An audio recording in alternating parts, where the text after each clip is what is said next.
There we go.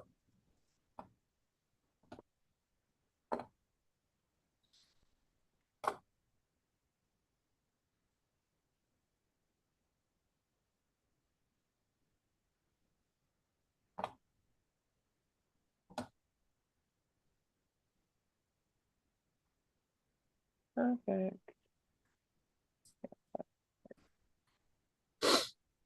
All right, I'm going to fire this bad boy up. Let's go.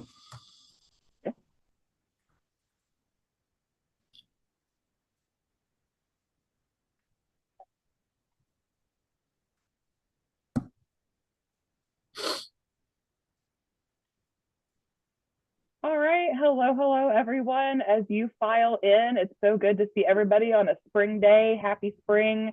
I don't know what it looks like outside because I don't have any windows, but that's okay.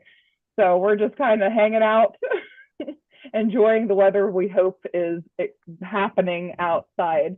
So as everybody files in, thank you so much for attending today's webinar, Advancing Education, Amplifying Student Achievements and Growth. And thank you, Michael Roush, for putting up with me once again. I appreciate you more than you realize. As we're getting things started, just go ahead and use the chat to tell us who you are, where you're from, what brings you here, your role in education, and feel free to share your X, the artist formerly known as Twitter handle, so that we can share, follow each other, create that community, and we'll start to get this rolling down the hill. Now, feel free to use that chat area anytime you have a question during the webinar. We'll read and react to those as is appropriate. And you can post anything in the chat throughout. You can use the Q&A feature as well. And I'll make sure to check in on those. And we'll collect those and address them as we see fit. I hope that works for everybody. If you have any kind of technical issues, go ahead and close the webinar and rejoin using the same link that you used to hop in the first time. And make sure to kind of check between any open windows because it likes to hide those kinds of things. So just kind of make sure there's nothing lurking back there that you need to fix. And if you need to bow out, or maybe you have a friend that wanted to show up, but they had another engagement, there's always going to be an on-demand version of the webinar available at the same link you used to join about 30 minutes after we conclude today. And if you're interested in some of the other webinars that we've done throughout this school year, you can visit forward-edge.net/webinars and check out all of our recordings. So don't forget, as we're getting this started, feel free to share what you learn on X, throw it in the chat. And if you're using Twitter or X, use that hashtag FEK12. So let's go ahead and jump into it. My name is Tori Millette, if you haven't experienced one of these before, and I am an instructional design coach at Forward Edge in Cincinnati, Ohio. Michael Roush, again, will be graciously presenting for us today with his wealth of knowledge and endless fun slides. And we're so excited for that as he cackles and rolls his eyes behind the scenes. So, of course, keep your eye on the chat for any kind of link, any kind of conversation that is happening that might be pertinent to your thinking. If you didn't see the last webinar, we had a special edition with Dr. Katie Ritter, and there was a lot of good conversation happening in the chat, so that was a great thing to utilize. So, going on to us at Forward Edge, who are we? We are a K-12 technology company located in Cincinnati, Ohio. And what I mean by that is that we do all things technology for schools, everything from the networks and cybersecurity to our on-site techs and tech coordinators to actually hanging the equipment that runs your projectors and your screens and all that. And we just kind of do a little bit of everything to make technology in schools work. So where do we as the former teachers come in? A little over 3 years ago, we began to focus heavily on the curriculum and integration side of things. So once you have that technology in the hands of students and teachers, what are you going to do with it? And that's where we in C&I come in.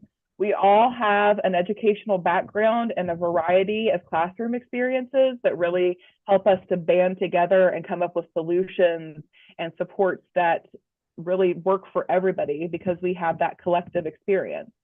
So the bottom line of all this is we offer vision and planning services, we provide professional development, and we serve as on-site integration coaches for schools, which is what I'm doing and where I am right now. So that covers just about everything we need to cover before we get started. Michael, you're up. Great. Thank you, Tori. I always love how you set people up for me to do something just absolutely incredibly amazing, far beyond anything that I had planned. So thank You you so know, much. we think it's incredible and amazing beyond all comprehension. So I'm going to set that standard and hope you raise to it. And with that, I'm going to mute myself and let you take. All right. Growth mindset has gone wild already on this webinar. Good luck. We we always love on these webinars to make sure that we tie everything that we do to the ISTE standards for educators, just to make sure that we're tying it to a real standard that we can not only measure what our students are doing growth wise, but we can measure ourselves as well. And so today we're going to take a look at some things that really focus on these ISTE standards of being a citizen, and to inspire students to positively contribute to and responsibly participate in the digital world. We're also going to take a look at the side of being a facilitator and really being able to facilitate learning with technology, not just be the dispenser of information, not necessarily the gatekeeper of information, but more of a guide, more of the Sherpa on the way to our student achievement. And then this one is this is the one that makes people nervous a little bit sometimes. Getting into the realm of being a designer and to really design authentic learner-driven activities and environments that are positive for all of our learners. And so we're going to take a look at some things that really incorporate all three of those out of the ISTE standards for educators today. For our agenda, we're going to talk something about embracing project showcases and how to just give ourselves a real good foundation of why we're doing this. Not necessarily for us. I'm going to assume that those of you who are here are already kind of sold on the idea of project showcases, but you may have to present that idea to someone else who doesn't already get it like you do. And so we're going to talk about some of the why behind project showcases, not necessarily for us, but for us to effectively convey that idea to others. We're going to talk about empowering student voices, some of those strategies that we can use to cultivate students' skill and students' ability to effectively use their voice. We want to do that also in the realm of developing some skills that we may see as being highly prized, but maybe not as highly developed for a large percentage of our students, namely public speaking and presentation skills. Some of those things that we just can't fake with an AI. And then finally, we're going to take a look at creating meaningful showcase experiences. This will get into more of the how, and we'll give you a couple of real concrete examples of some things that you can use for how to organize maybe a project showcase event or an opportunity that really celebrates student growth and fosters that sense of accomplishment in them.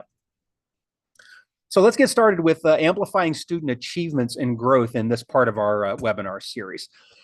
Let's talk about embracing the project showcases. Now, you've probably heard, or maybe at one point in time, you've used some of these excuses before for why not to go this route with students, why not to have them engaged deeply in some of their own products and projects. Why not to have some of that kind of stuff going on? Some educators might say they just don't have any time. They might say, I don't, when they do that, I can't assess that. I don't have a way to really assess that effectively. They might say, you know what, we don't have any resources to do that. Teacher might say, you know what, I've got to give grades every day or every week. And if they're busy on these projects, I may not have anything that I feel like I can give a grade to. Some teachers will say that, you know what, I've got a pacing guide I've got to stick to. We can't do that kind of stuff. And then some teachers might just say, you know what, if my students are making podcasts, if they're making websites, if they're making their own video games, if they're doing all of these kind of things that I'm putting together in a show, I don't know how to help them do any of that stuff. I know the content, but I don't know all these extra processes. We might hear some of these, but we're going to take a look at some reasons, some ways that these maybe traditional objections to doing some of this kind of work can fall by the wayside and we can actually leverage the tools and the opportunities to our advantage. I want to talk a little bit about something called the IKEA effect. Um, to summarize it, hopefully everybody is familiar with IKEA. That's with us. It is this wonder world of making you feel like you can build furniture. Uh, and so you go in and there's just all this amazing stuff around, but it's flat pack furniture. So you take home this little box and you take it home and there's all these little pieces in it for you to build the thing yourself. And so you actually get to put some effort into it. And I say get to instead of have to, because for a lot of people, that's the appeal. That is part of the appeal of doing that, is that you get to do that and you get to engage in it yourself. As a matter of fact, the researchers that we're going to talk about here in just a second studied this and found that even if something was on an objective standard lower quality workmanship, people liked it better for the simple reason that they had a piece in making it, that they had put their own effort into putting it together. And so it was more highly valued to them because of that. And so there's this great little podcast I like called Hidden Brain. Doesn't specifically have to do with education, but so much of what they talk about just has a huge direct relationship on what we do in education. So one episode back in 2017, they talked about this IKEA effect and what it says about the way we treat the things we make. Now, they used some terms like narcissism that might sound really negative to us. They also used some really positive sounding terms like competence and self-confidence during this as well. So it's a really interesting listen if you want to go back and find out what these researchers actually said about their findings in dealing with this. So this idea that we tend to overvalue items or products that we have personally created or assembled. What does that mean for our classrooms then? There are some real potential benefits in this, that by providing the opportunity for students to have more control over what they produce, more control over what those projects and those products that they come up with in order to show their learning or to engage in learning new skills and new concepts. There are some real potential benefits to that, in that it can heighten student engagement for projects that are their work, that comes more from their ideas than something that has been assigned to them where they know they're already doing something that a million other people have already done. It can contribute to us a heightened sense of ownership for their own learning. It starts to become more about them developing a skill or content knowledge, some achievement themselves, than just a compliance attitude where they're, I'll do this, I'll get a grade, I'll get some reward for doing it if I do that, and then I'll just kind of forget about it afterwards. So there's a real heightened sense of ownership that's possible in doing this as well. It also increases the chances of iteration. If I do it and I don't quite do it right, but I got a decent enough grade, I'll just stop. I'm not going to worry about trying to pick up what I missed. We're going to increase chances of iteration and problem solving by doing this. When a barrier is encountered, no, I don't want to stop. I want to do it a little better. I want to try to get around this problem that I'm encountering. So this idea is going to contribute to some of those for us in the classroom. Keep in mind, though, we did say that this suggests that individuals tend to overvalue items they've personally created or assembled. So there are some potential drawbacks that you'll need to be aware of if you're the teacher in this classroom. Some of those include that poor ratings or poor grades can be taken, they can significantly damage self-worth. That a student might decide that, that if my work got a poor rating or got a poor grade, I'm no good, or you just don't like me, and not that you didn't like my work. And so in this work, the researchers identified what they called a competence threat if there was something negative that was said, or something negative that was said by a trusted person about that work. There's also a potential drawback for educator bias. You might really like podcasts, and so when a student creates a podcast, you automatically like it better than other projects, whether or not the student actually showed you what you wanted them to learn in that podcast. So there's a chance for educator bias for or against projects that are more valued by the educator. It can also turn group work into a chance for personal differences to become more and more of a conflict. Because when students are investing their own ideas and their own opinions into way things should be, but they're having to work together on that final product, that can cause some opportunities for students to have to really work through some differences and work together to come up with what that final product is really going to be. Those are not reasons not to do it.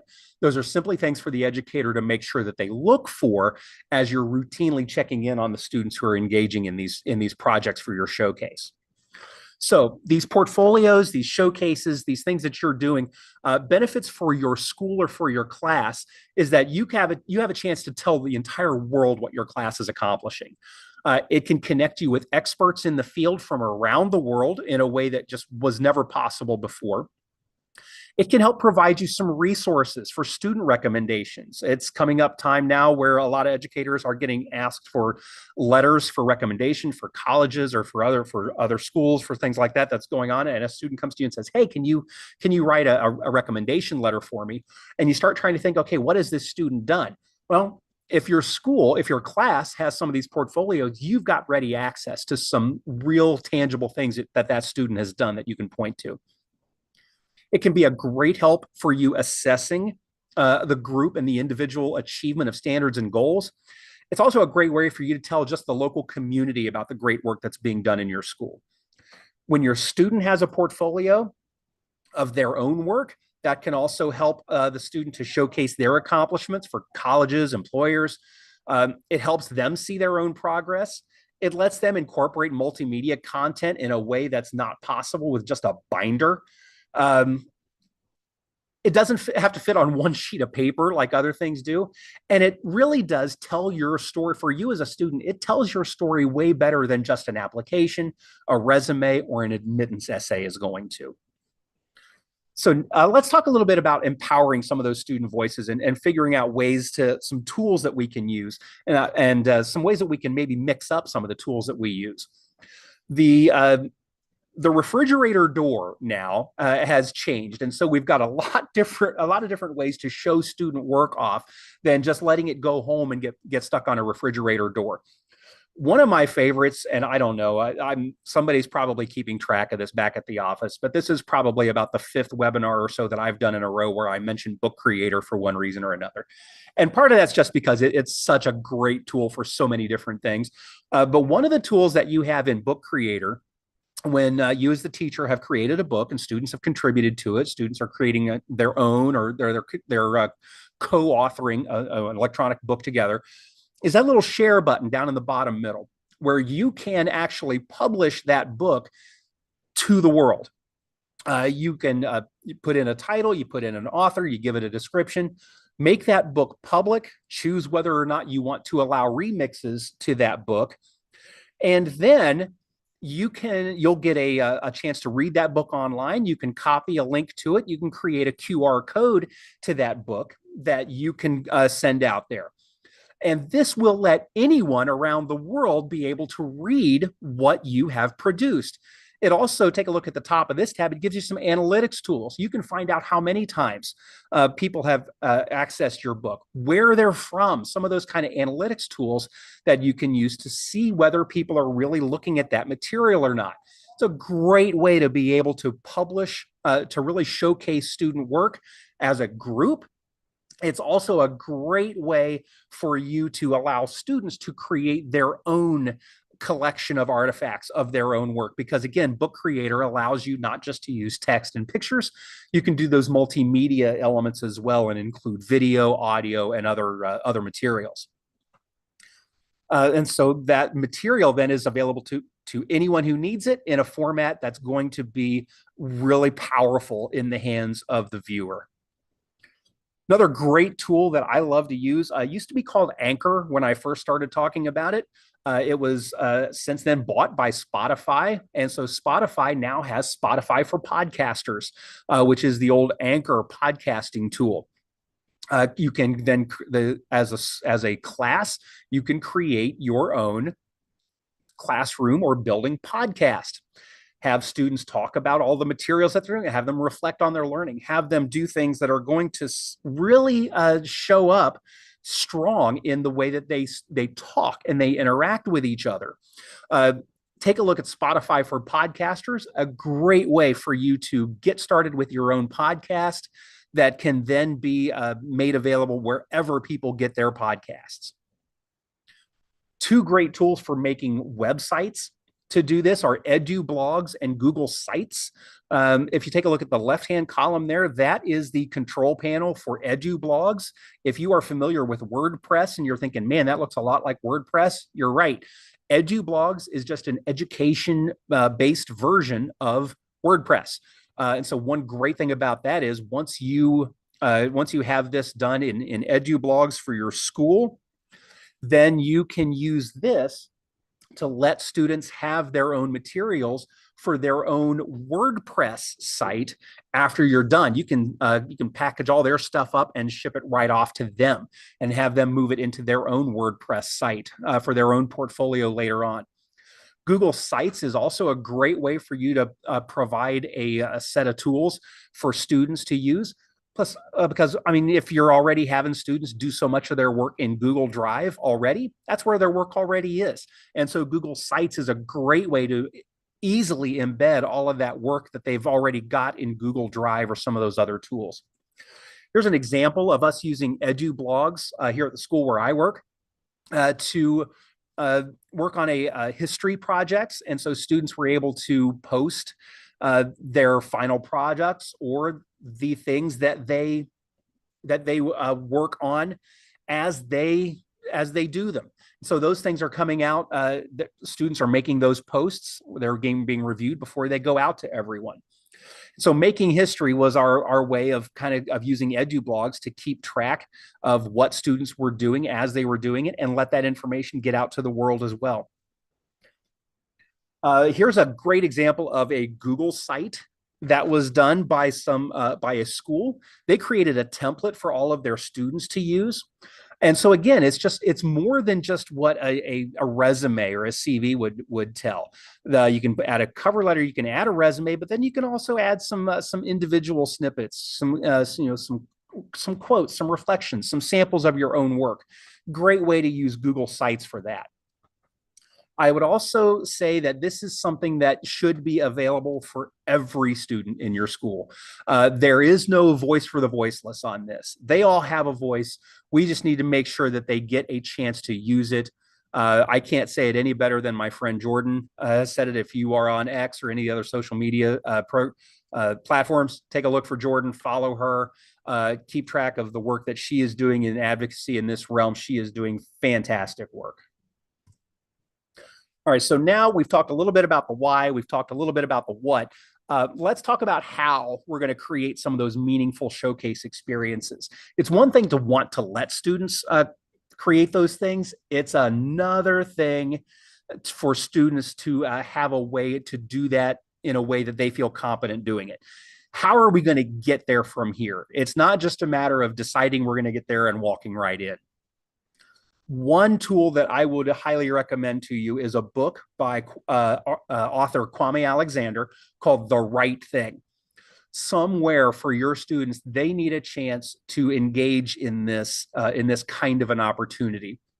Kwame does it around his strong suit, poetry, writing poetry, publishing poetry, and performing poetry. So students aren't just writing it, they aren't just being exposed to poetry, they're being exposed to the publishing process, but also being exposed to the opportunity to get up in front of people and talk about it, which is a really powerful piece. And it brings that final piece. So this is a great tool for students to be able to use. Another tool that I love is Metaphor Dice by Taylor Mali. where it's the actual product is these three dice that creates a metaphor, like a very random sounding metaphor. And then you have to come up with an explanation for why that metaphor is or isn't true. So it's a cute little tool to use, and it's a great little creative writing tool. But I like to use it to create some challenges in my classroom. You can also create some challenges that go beyond your classroom, but then to use it in your classroom, how am I going to do that with my content? Here's where I'm going to suggest going to Flippity's randomizer. And now I'm going to also use ChatGPT for this. So I've got an English class that I'm helping do some stuff. They've been reading through a book called The Glass Castle. We wanted to do some metaphor dice activity, but we wanted terms that meant more to that actual memoir that the students were reading. So we fed the information to ChatGPT. It's like, okay, we need a set of metaphor dice that are based on things from The Glass Castle. ChatGPT said, sure, no problem. Here you go. Here are some suggestions for the red dice, for the white dice, and for the blue dice for a metaphor dice version based on The Glass Castle. We took that material, dropped it into the Flippity randomizer, the way the instructions told us to. And then we got this little online randomizer. We can spin all the wheels and come up with a metaphor of family bonds are like gritty, broken glass. And then I might say, which is to say, as just when you think it's safe to reach for them again, it cuts you. And so with using the Flippity randomizer, you're not just stuck with 6 like you are on metaphor dice. You can put as many in as you want. For any new work that you're working with, you can put those in for your put those new ones in. Use as many as you want to. Come up with your own little set of digital metaphor dice for your classroom. Another great way to generate meaningful content is to go to StoryCorps. I can't tell you how many times I've been a couple of minutes late getting into the building because I was listening to the end of a StoryCorps story on NPR. They have their own set of materials for you to use as a teacher to teach students how to do this, not just to tell their own story, but to talk to someone else to get them to tell their story. Really developing the power of importance of listening and gaining empathy for others to be telling their story. So a fantastic set of information that you can get from StoryCorps for your own classroom. The course content is available for free if you'll go to their website and sign up for that.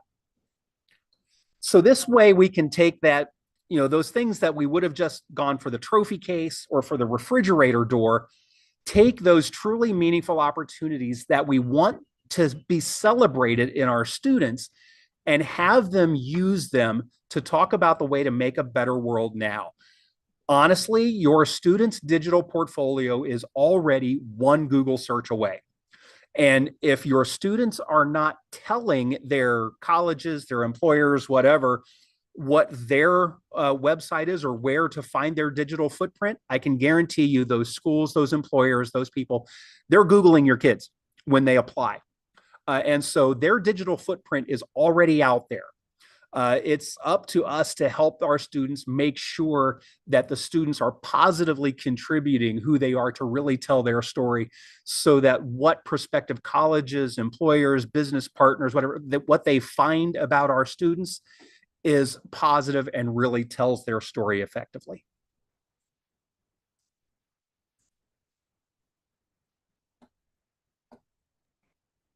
That's my cue. That's your cue, Tori. I have been excited since I saw the metaphor dice. That is my new favorite thing. It's my new obsession. I'm guessing you have some to show us.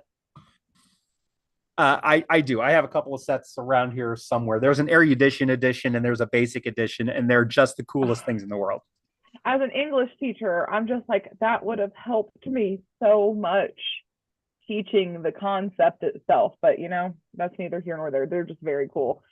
Something I want to add that we were chatting about during your presentation. I saw the post about Riverside, and yeah. I share some of the concerns about that, but I would throw in on that is just the editing tool that they are kind of providing access to, and it is going to be a little bit limited. Yeah. Um, Another great mashup that I'm really getting into now is I'm sticking with Spotify for podcasters, but it now will take audio and video. Oh, So go ahead and use your district Canva account to make your own videos. Uh, Great free tool, no great restrictions on that, lots of great extra resources. Make your video, put your audio behind it with what you record and their little drop-ins. When you export your video from Canva, you can drop it straight into Spotify for podcasters, and you never have to touch Riverside. oh, cool. I'm glad you saw that and had some extra ready. Because I got really bad. I was like, man, those recording tools are very hard for me. And using it with students was really helpful. So, I don't know. The editing tools in Anchor and Spotify for podcasters were good. They were powerful. Yeah. I never tried them with anything less than like maybe seventh grade. They were just a little too frustrating for younger kids to be able to use. I've used the video editing tools with like fourth graders, and they Gotcha. take to it like ducks to water. They take to it. Well, these kids are good. I had something else I was going to say, but darn if it didn't just jump right out of my brain. So if I find it again, I'll shout it out there. But I guess I'll go ahead and talk about some Forward Edge services. And if there's anything cool that you thought about, heard about, drop it in the chat. If you have anything else to say, go ahead and add it. I love seeing the conversation. I love the interaction.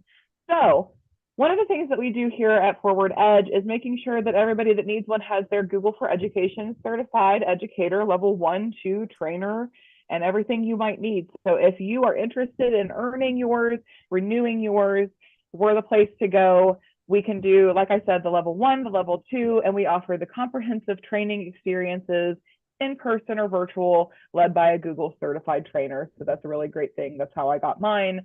We make it very easy. We have those ready for you. So if that's something you're interested in, go ahead and check it out. And then if you have some specific classroom needs that you need to meet, but you're, of course, as we all are, and especially in education, a little short on time, it's a good idea to try and utilize our Anytime, Anywhere badging program, EduBadges. And through badges, you can learn about various topics at your own pace. And these are things that you can turn around and use directly in the classroom the next day, the next hour, whenever you're ready. And you will see these things impact student learning immediately. And these can be turned into contact hours or graduate credits, anything you might need to add to get your certifications where they need to be. You can do it with EduBadges. And we have some amazing people working on those. You might hear some familiar voices. I've definitely created some. I know Michael's on there somewhere if you need it in your life. So we have amazing people working on those. They work really hard. And then it's a really good idea to continue being aware of cybersecurity. That's something that we're very focused on. And if you don't even know where to start with that, Forward Edge has tips, training videos, tricks, things to be aware of, all the things that I didn't know were important until I started working here. And now I'm a lot more aware and can help my parents, especially my mom, who wants to buy everything that is put in front of her. So it's good to know when it's not what it seems to be. And schools were a big target because we have so much information. So keep your cyber security all the way to the top, not lock down all of it. And we can, Michael, stop laughing at me. We can get those things and we can help you out with some of the stuff we have to offer. And I'm very excited about this because we now have some dates available for Coaches Camp. If you're a coach of any kind, you might know from your experience that being a coach can tend to be a little lonely at times. And sometimes it's just good to be with people that understand your struggle. So when I went to Coaches Camp, it really filled in all those holes in the coaching practice that I needed to have more context on. I built friendships and I built relationships, and it was just such a solidifying experience. And I'm glad to announce that we have more dates coming up. So if you're looking for your coaching family, if you're looking for something to really bring things full circle, Coaches Camp coming up virtually in July and also in Cincinnati in late July as well. So if you're interested in that, go ahead and visit that link down below and get all the information that you might need so we can see you at Coaches Camp. It's a really great experience with great people. And then again, being a coach can be hard and it can be isolating, and it's good to make connections. So we have all kinds of different resources here at Forward Edge to support coach growth. Everything from our EDU Coach Network to the Coaches Camp I just mentioned, to our Restart Recharge podcast. And I've had both of our podcast hosts on the webinar so far this year. And there's just some really great stuff happening over there. Lots of work being put in, lots of voices being included so discussions can be maintained and extended. It's great to find your people. So check out some of those links and some of those amazing things that we've got going on. And then last but certainly not least, this is our next to last webinar for the school year. Next month, we have our very last one. Go ahead and sign up at forward-edge.net/webinars to see our very own Katie Mack present our very final webinar of the year. It's sure to be a great one. And with that, Michael, I think you took care of the chat. And if there's no more questions, we just thank you guys for being here today. And I hope you enjoy a spring break that's hopefully coming your way as well. We'll Thank you. See you next time.